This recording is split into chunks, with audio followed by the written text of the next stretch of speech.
This tiny house is my studio.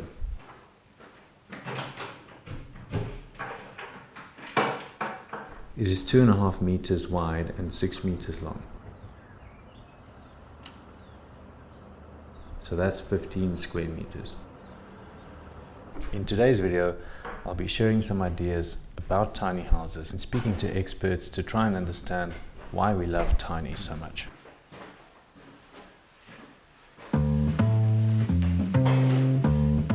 Tiny. It's a small word with a big reputation. Too often understood to mean inferior or insignificant. But every great thing starts out small. So let me introduce you to something huge. A big design idea housed in a tiny package. It's a philosophy born from having the courage to go against the grain. Having just what you need.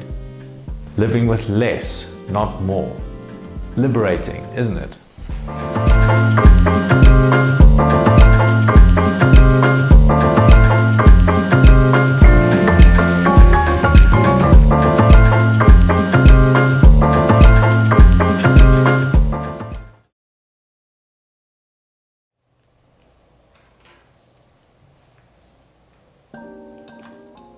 The biggest impact can be made on sustainability by using less materials altogether.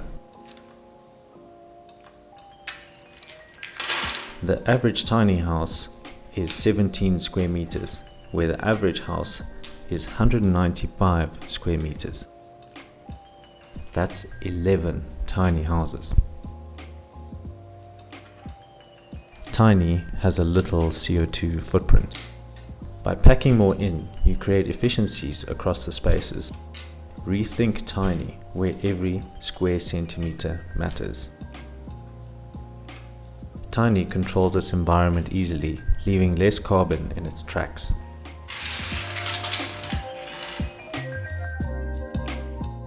Tiny uses a lot less energy. Besides the embodied energy of the materials themselves, the energy usage inside a tiny house is significantly less. Tiny is inherently energy efficient. This translates into reduced energy consumption and lower utility bills.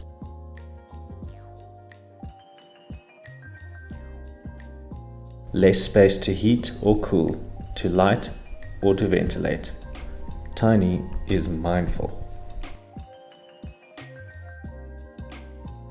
Prefabrication lowers waste. Due to the small size of a tiny house, it makes it possible to prefabricate its parts and deliver a completed home to a site. If we can make a shift to prefabrication instead of on-site construction methods, we can save a staggering 39% of material waste.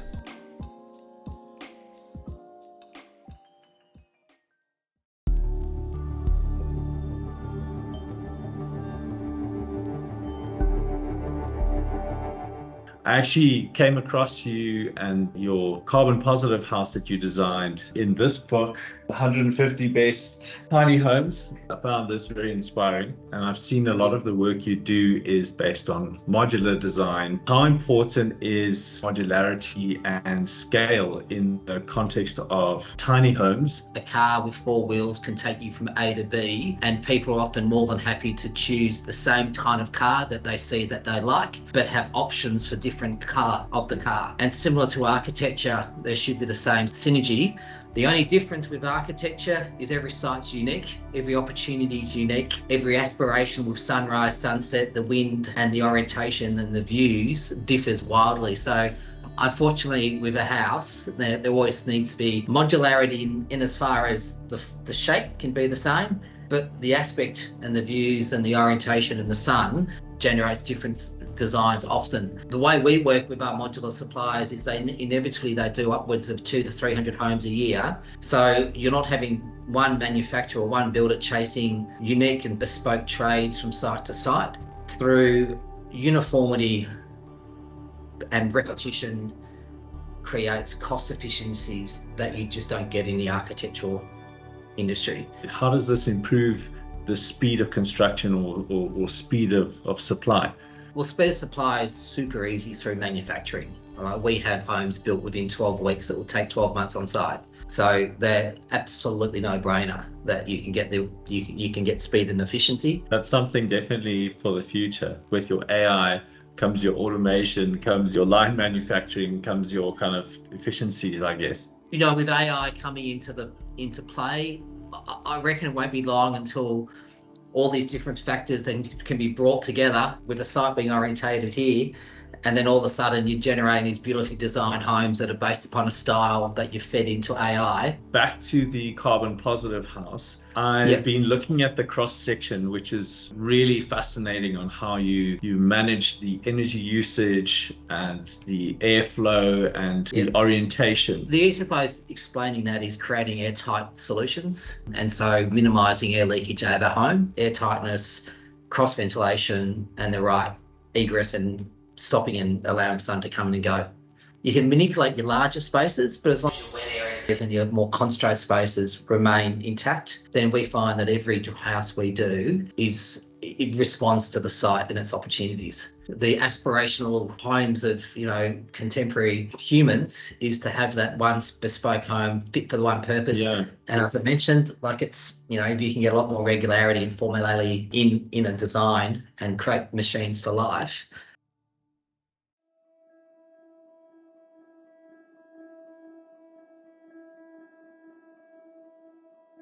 What really caught my attention is just how tiny it is. I mean, it's 21 square meters. I think what we tried to achieve with this specific design was a fair balance between furniture that is both transformable and usable in different kinds of ways, but also not so much that you feel like you're packing up and putting things away every time you need to do something different. It's quite a new material working with hempcrete. Tell me a little bit more about that process of designing for hempcrete. Hempcrete itself is not a new material. It's 40 years in the making. There wasn't really any way different that we had to approach the design to suit the material. We made the material work for us. How does hempcrete breathe? Hempcrete is a mixture of the hemp stem with lime. And because of that lignocellular structure of the hemp, moisture and temperature is able to move through the material at quite an ease. And it's also able to hold a huge amount of energy. The result of that is temperatures are highly regulated within your space by your walls. So it will absorb a very high temperature and release it to the other side, same with the inverse. And it does the same with humidity. What makes up the mix of a hempcrete wall? They've made it extremely easy for any one of us. So we've just got ratios 3 to 2 to 1 of hemp to lime to water. A simple mix, and you would mix it in your concrete mixer or in a bucket, pack it into place and let it set. Some people who have the wrong association with hemp, just to be clear, it's using the plant that's not containing any THCs or products like that. In the family, you've got the medical cannabinoids, which are grown specifically for the flowers and their cannabis and THC or CBDs. But then you've got your industrial hemp, which is what we use. So people always joke with us, haha, you can smoke your house. No, we can't. The idea is that it gets manufactured off-site using hempcrete walls, timber frame construction, and then loaded onto a flatbed, transported to an exotic location somewhere in the forest, and then assembled by a few people into a tiny house. When we think of design for manufacture assembly, we can think of capsules and we can think of panels. For our larger builds, we will have a panelized stack loaded onto a truck and transported to site. For the tiny house, to be able to access remote locations and be a quick drop and go, we decided to design in the capsule format, where we would have a base and a hat that would come consecutively on a truck and be assembled on site. What kind of locations do you think your Bioka tiny house will be suitable for? From a climatic point of view, it's designed for a snow load capable design, and we also have a much lighter climatic design. For us, it's anywhere in nature. We found those who are looking to downsize, it's because they want more nature in their life. In terms of circularity, talk to me a little bit about the end of the building's life. We can either dose new hempcrete with old hempcrete at a 10% ratio. However, if we want to dispose or be rid of the building once it's come to the end of its life cycle, we can easily mulch up those walls and dispense the hempcrete back into nature, and the lime will function as a fertilizer. I've assembled the timber frame structure, filled in the walls with my hempcrete. Now I'm ready to apply my final finish to the exterior of the building. What kind of protective layer needs to go on the outside to protect the hempcrete itself? In this tiny house, because of its breathability, we opt for a lime plaster. That lime in the hempcrete and the lime plaster will function as one with capillary action and will maintain a fantastic breathability. How much more expensive is hempcrete as a product? The hempcrete would be more expensive. However, when you look at the installed solutions, so the labor you've required, the speed of assembly, the time on site, hempcrete comes out cheaper in the end. If you're looking at having to paint an ordinary building every 5 years, hempcrete, we can guarantee that the plaster and the impregnated color within that plaster will last for a minimum of 30 years on the exterior and 50 on the interior. Your output initial costs as well as your maintenance costs over the next 30 or 50 years of the life cycle of the building proves that it is a much cheaper solution. Your typical European building that is achieving passive house standards now, you would have your stud work, your infill, your cavity wall and your final up to 7 layers. If you're counting ours, plaster, hemp, plaster, 3 layers, but we see it functioning really as one, a much more simplified solution that's giving you the exact same benefits of that exhaustive multi-layer construction, and within that you see many films and plastics working on the air tightness of the building, and you're asking, is that really so green and eco-friendly after all? We'll never claim that hempcrete can hold up a building, but where it shines is as an insulation material.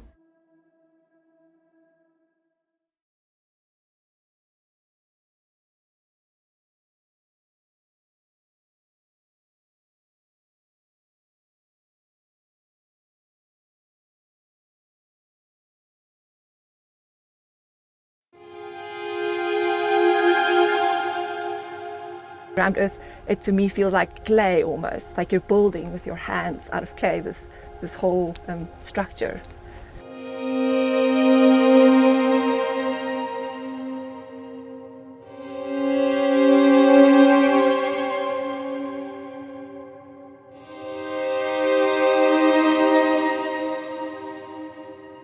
So I started in January when I started to identify where to place the building. But we officially started in March with digging the trenches for the water pipes, and then started with the foundations, and then we started with the walls. So by August, we were done with the walls. I wanted to use local materials from the farm. We have an abundance of stone on mountains and in the area, so that's why I decided to build a stone foundation and also use some stone walls.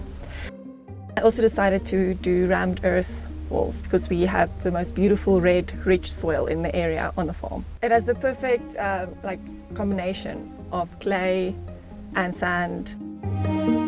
I thought I wanted to represent like an African type of vernacular, and I designed it according to the material and the moldability of rammed earth.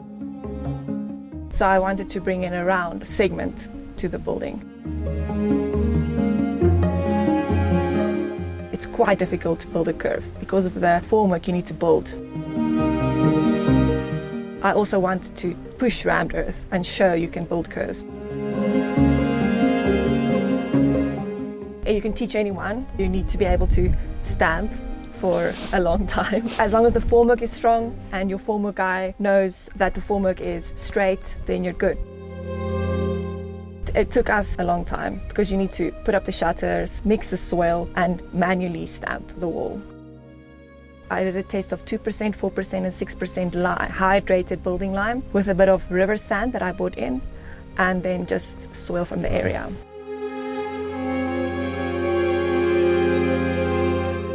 There's absolutely no carbon footprint of the walls because they're just coming out of the local area.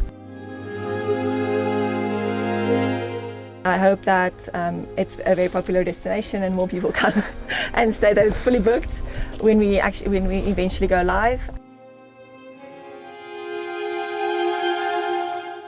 After this project, I've learned the strength of soil and what it can do, and it's so strong. People underestimate how strong it is, and it's a reminder of nature, going back to nature.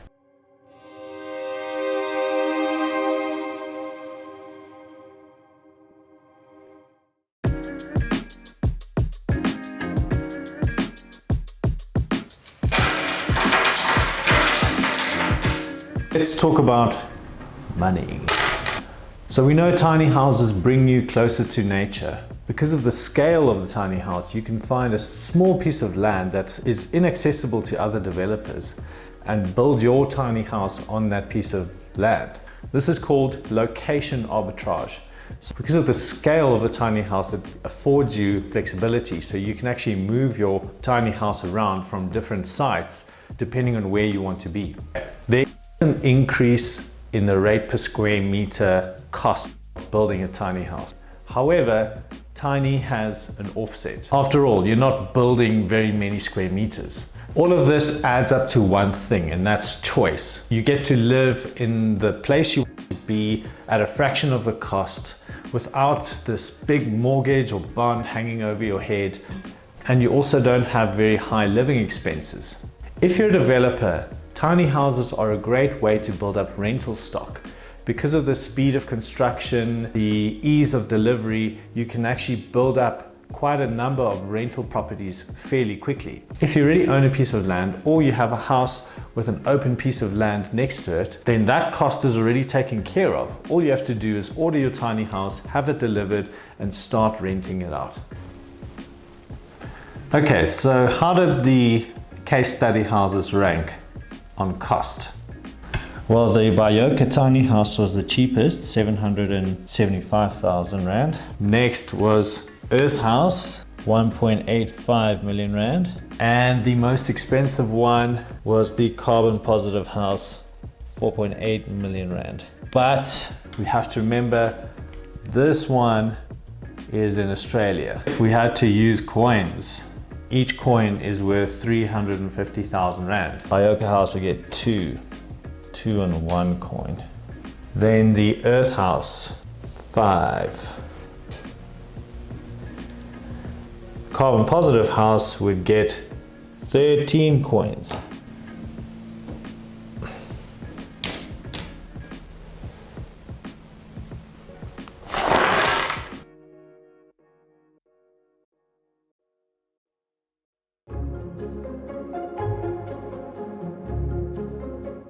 So why do we love tiny homes? They remind us of playhouses, tree houses, doll houses, cabins in the wilderness that offer us an escape into nature. By refining and optimizing the space, we introduced to a simpler, lighter, and more playful way to live.